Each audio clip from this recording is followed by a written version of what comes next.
था, क्योंकि एक समय तो वो था जब इस देश के अंदर गार्गी जैसी नारियां हुई, इस देश के अंदर मैत्री जैसी विदुषी नारियां हुई, इस देश के अंदर माता सीता जैसी विदुषी नारियां हुई, पद्मिनी जैसी क्षत्राणियां हुई। अनेकों उदाहरण मिल सकते हैं। और फिर एक महाभारत जैसा युद्ध इस देश के अंदर हुआ, जिस युद्ध के अंदर सारे विद्वान मारे गए, जिस युद्ध के अंदर सारे ब्राह्मण मारे गए, क्षत्रिय मारे गए, वैश्य मारे गए। और फिर लोगों ने अपने अपने तरीके से, मनमाने तरीके से समाज के अंदर बातें बनानी शुरू कर दी। और फिर वो बातें बनानी शुरू कर दी, ये कहना शुरू कर दिया कि महिलाओं को पढ़ने का भी अधिकार नहीं है, महिलाओं को वेद मंत्र बोलने का भी अधिकार नहीं है, महिलाओं को ये जो पवित्र पहनने का भी अधिकार नहीं है। वो समय भी इस देश के अंदर आया। और ये बातें तो ऐसा नहीं है कि आज नहीं उठ गई है। वर्तमान समय में भी एक बहुत बड़े व्यक्ति हैं, जिनकी वर्तमान समय में जो हम कह सकते हैं जो एक नंबर पर चल रहे हैं, बिल्कुल टॉप पर हैं, धीरेन्द्र शास्त्री जी। किस किस ने नाम सुना है? हाथ उठा दीजिए एक बार। बागेश्वर धाम का नाम सबने सुना है ना? जो सबकी पर्ची पहले ही लिख देते हैं ना, अर्जी लगानी पड़ती है। उन्होंने भी ये बात कही है कि महिलाओं को यज्ञोपवीत पहनने का अधिकार नहीं है, महिलाओं को गायत्री मंत्र बोलने का अधिकार नहीं है। कोई उनसे ये प्रश्न करने वाला हो कि जो यज्ञोपवीत के 3 धागे हैं, वो 3 धागे 3 ऋणों को दर्शाती हैं, देव ऋण, ऋषि ऋण और पितृ ऋण। क्या ये तीनों ऋण एक महिला पर नहीं होते? क्या एक महिला पर ये तीनों ऋण नहीं होते? होते हैं।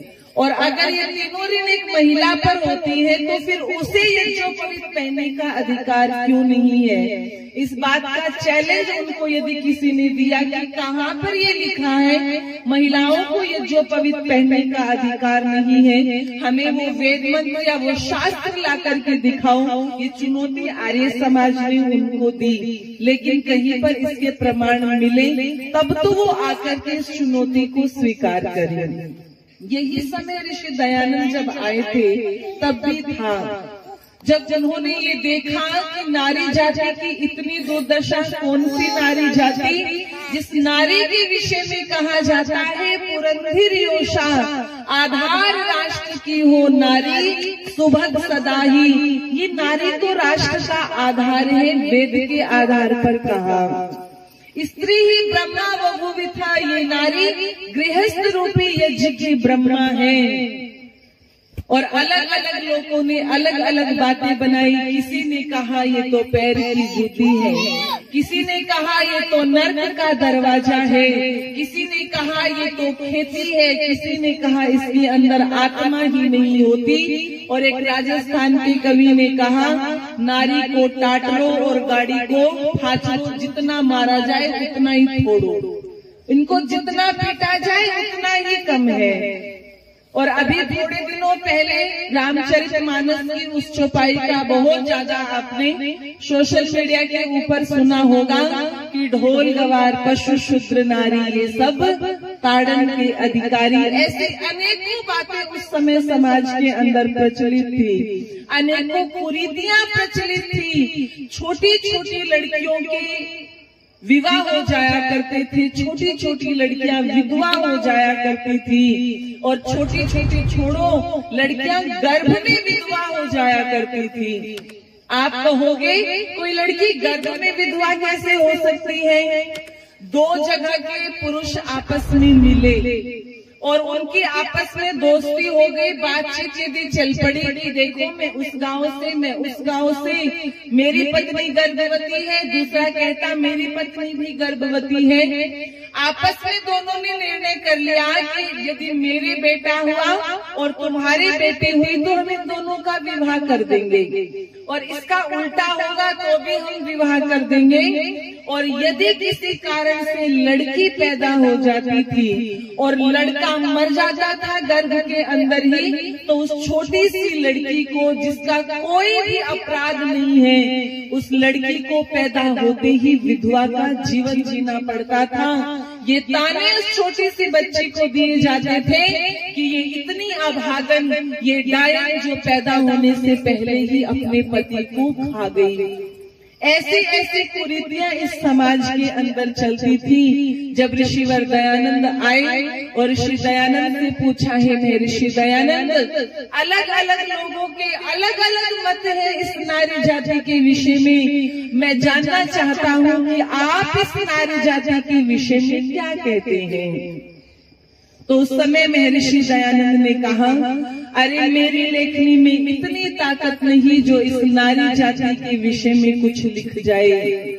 मेरी लेखनी चाहे सत्यार्थ प्रकाश लिख जाए, मेरी लेखनी चाहे ऋग्वेदादि भाष्य भूमिका लिख जाए, मेरी लेखनी चाहे व्यवहार लिख जाए, मेरी लेखनी चाहे वेदों का भाष्य क्यों ना कर जाए, लेकिन मेरी लेखनी में इतनी ताकत नहीं कि वो इस नारी जाति के विषय में कुछ लिख सके। अरे मैं तो कुछ नहीं कहता, महर्षि मनु कहते हैं, यत्र नारी अस्तु पूज्यन्ते रमन्ते तत्र देवता, कि जिस घर के अंदर नारियों की पूजा होती है वहाँ पर देवता निवास करते हैं, और जहाँ पर नारियों का अपमान होता है वहाँ पर सारी क्रियाएं असफल हो जाती है, वहाँ पर कोई कार्य सिद्ध नहीं हुआ करते।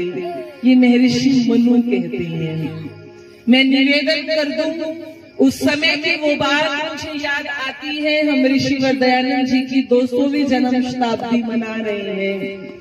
आदरणीय नरेंद्र मोदी जी आए थे दिल्ली के अंदर, और जब पहले जन्म शताब्दी मनाई गई थी तो जो उस समय भारत की प्रधानमंत्री थी इंदिरा गांधी जी, वो आए थे और अजमेर के अंदर मनाई गई थी।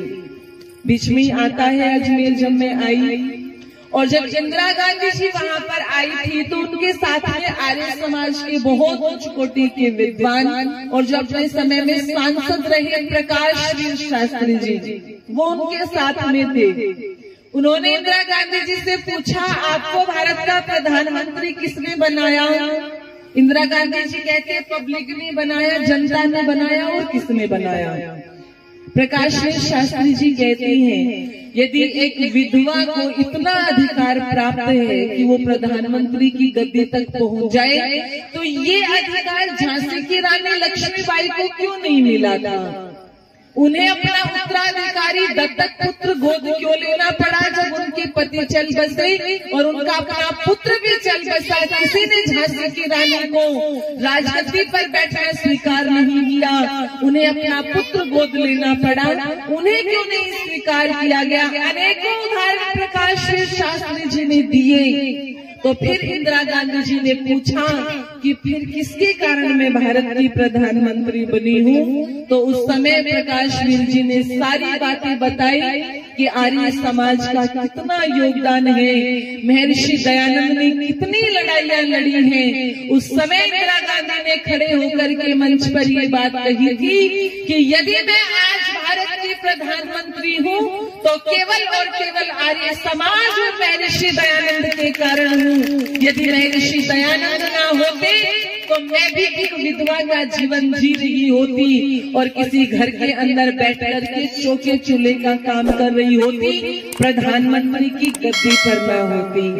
मेरी